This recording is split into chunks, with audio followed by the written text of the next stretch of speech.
श्री कृष्ण का कहना है कि जो भाग्य में है वह कहीं से भी भाग कर आएगा और जो भाग्य में नहीं है वह आकर भी भाग जाएगा। फिर चिंता किस बात की? आप सिर्फ कर्म करते रहें, फल की चिंता ना करें। संपूर्ण भगवत गीता के 201 अनमोल विचार। भगवत गीता में सनातन धर्म की नीतियों का स्पष्ट वर्णन है। गीता में 18 अध्याय और 700 श्लोक हैं। इसी ज्ञान रूपी महासागर की कुछ बूंदें अनमोल विचार के रूप में यहाँ प्रस्तुत की गई हैं। नमस्कार मित्रों, आप भगवान श्री कृष्ण का भक्त है तो कमेंट में जरूर लिखिएगा जय श्री कृष्णा। श्रीमद् भगवद गीता हिंदुओं का प्रमुख धर्म ग्रंथ है। इसमें भगवान श्री कृष्ण के द्वारा अर्जुन को दिए गए धर्म और कर्म से संबंधित उपदेश हैं। इसमें लोगों को सही दिशा में मार्गदर्शन करती है और उन्हें गलत रास्ते में जाने से रोकती है। भगवान श्री कृष्ण ने महाभारत के युद्ध के समय अपने शिष्य अर्जुन को उपदेश दिए थे। इन उपदेशों को गीता सार के नाम से भी जाना जाता है। आज के समय में भी भगवत गीता के अनमोल वचन मनुष्य के लिए पथ प्रदर्शक ही सिद्ध होते हैं। आपको इनको अवश्य पढ़ना चाहिए, साथ ही आपको अपने जीवन में भी अपनाना चाहिए। इसके साथ ही यह माना जाता है कि भागवत गीता के ऐसे विचारों को जो भी अपने जीवन में अमल कर लेता है उसे अपने जीवन मृत्यु के चक्र से मुक्ति मिल जाती है, साथ ही जीवन में सफलता दिलावाने में मदद करते हैं। हर व्यक्ति को गीता के उपदेशों को गहराई को समझने की जरूरत है, तभी वो अपनी जिंदगी में सफलता हासिल कर सकते हैं। सुख और दुख का आना जाना सर्दी और गर्मी की ऋतु के आने जाने के समान है। यह सब इंद्रिय बोध से उत्पन्न होते हैं। मनुष्य को अविचल भाव से इन सब को सहन करना सीखना चाहिए। गीता के एक श्लोक में श्री कृष्ण ने मानव शरीर को अस्थायी बताया है और आत्मा को स्थायी, जिससे तात्पर्य है कि हमें किसी भी शख्स की पहचान उसके रूप और शरीर से नहीं बल्कि उसके भीतरी मन से करनी चाहिए। गीता ऐसे प्रेरणादायक संदेशों का महासागर है जो जीवन से निराश मनुष्य को आशाओं से भर देती है। ठीक उसी प्रकार जिस प्रकार भगवान श्री कृष्ण ने अर्जुन की निराशाओं को दूर किया और उसे युद्ध लड़ने के लिए प्रेरित किया। जातस्य हि ध्रुवो मृत्युर्ध्रुवं जन्म मृतस्य च तस्मात् परिहार्यर्थे न त्वं शोचितुमर्हसि।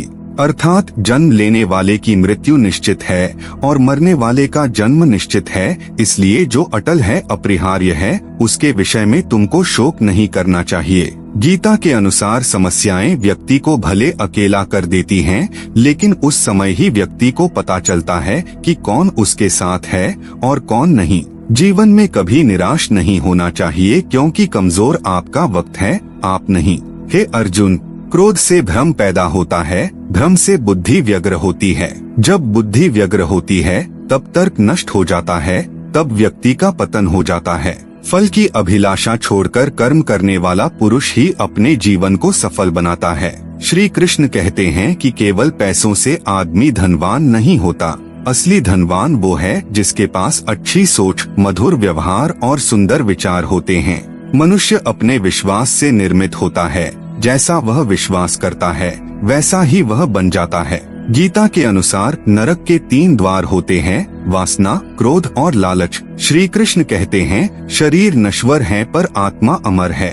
यह तथ्य जानने पर भी व्यक्ति अपने इस नश्वर शरीर पर घमंड करता है, जो कि बेकार है। शरीर पर घमंड करने की बजाय मनुष्य को सत्य स्वीकार करना चाहिए। हे अर्जुन, मन अशांत है और इसे नियंत्रित करना कठिन है, लेकिन अभ्यास से इसे वश में किया जा सकता है।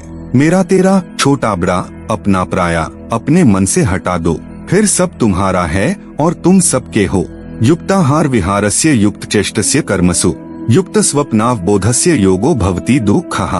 भावार्थ, जो खाने, सोने, आमोद प्रमोद तथा काम करने की आदतों में नियमित रहता है वह योगाभ्यास द्वारा समस्त भौतिक क्लेशों को नष्ट कर सकता है। जो हुआ अच्छा हुआ, जो हो रहा है वह अच्छा हो रहा है और जो होगा वह भी अच्छा होगा। मैं सभी प्राणियों को एक समान रूप से देखता हूँ। मेरे लिए ना कोई कम प्रिय है ना ही ज्यादा, लेकिन जो मनुष्य मेरी प्रेम पूर्वक आराधना करते हैं वो मेरे भीतर रहते हैं और मैं उनके जीवन में आता हूँ। धरती पर जिस प्रकार मौसम बदलते रहते हैं उसी प्रकार व्यक्ति के जीवन में भी सुख दुख आते जाते रहते हैं। जीवन न तो भविष्य में है न अतीत में है, जीवन तो बस इस पल वर्तमान में है।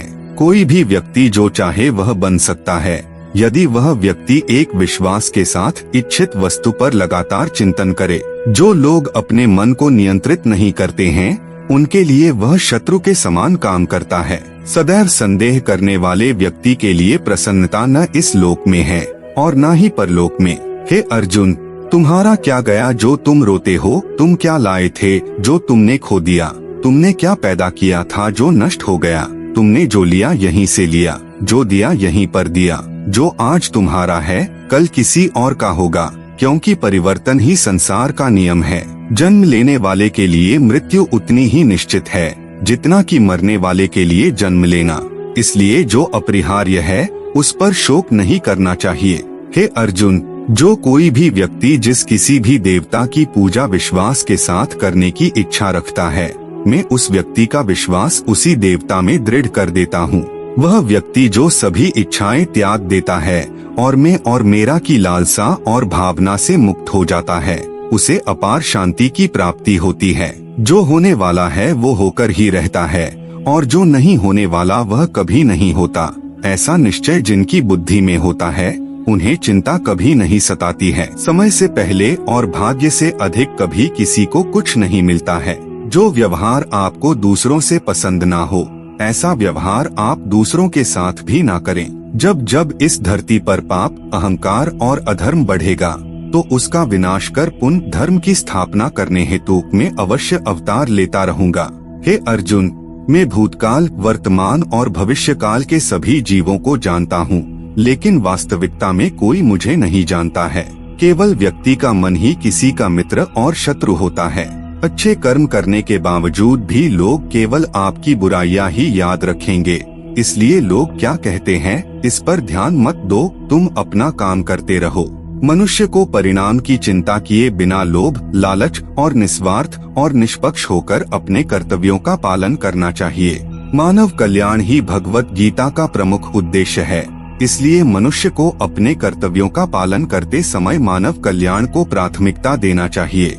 मनुष्य को जीवन की चुनौतियों से भागना नहीं चाहिए और न ही भाग्य और ईश्वर की इच्छा जैसे बहानों का प्रयोग करना चाहिए।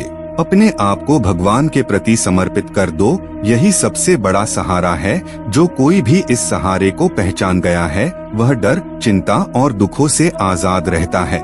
न तो यह शरीर तुम्हारा है और न ही तुम इस शरीर के मालिक हो।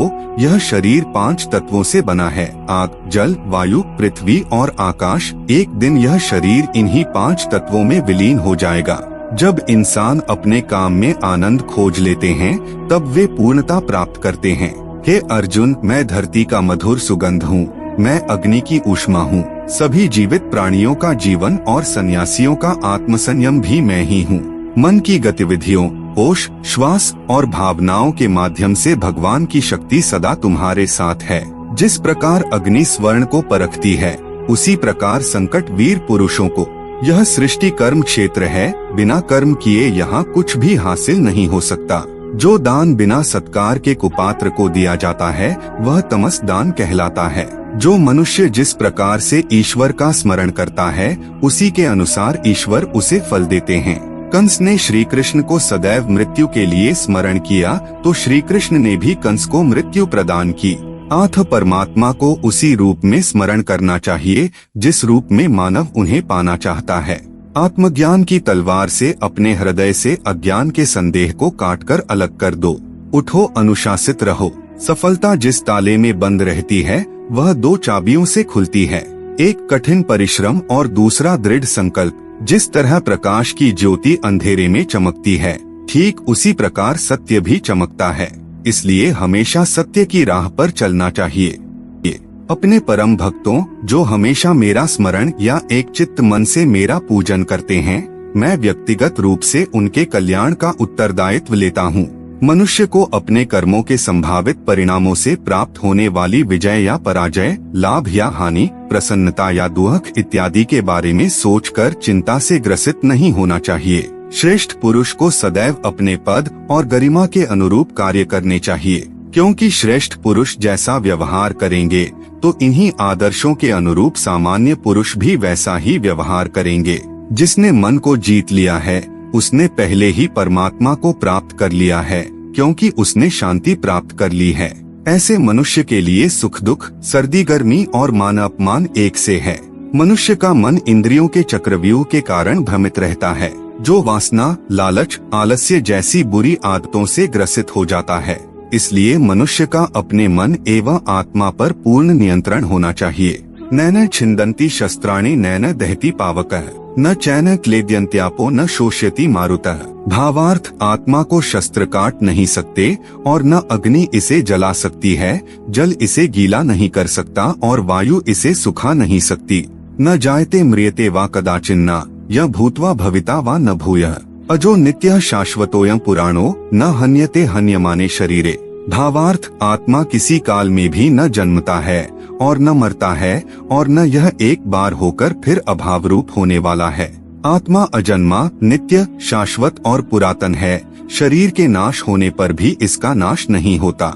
जो सरलता से मिलता रहे उसका महत्व नहीं रह जाता। अक्सर खो देने के बाद समय, व्यक्ति और संबंध के मूल्य का आभास होता है।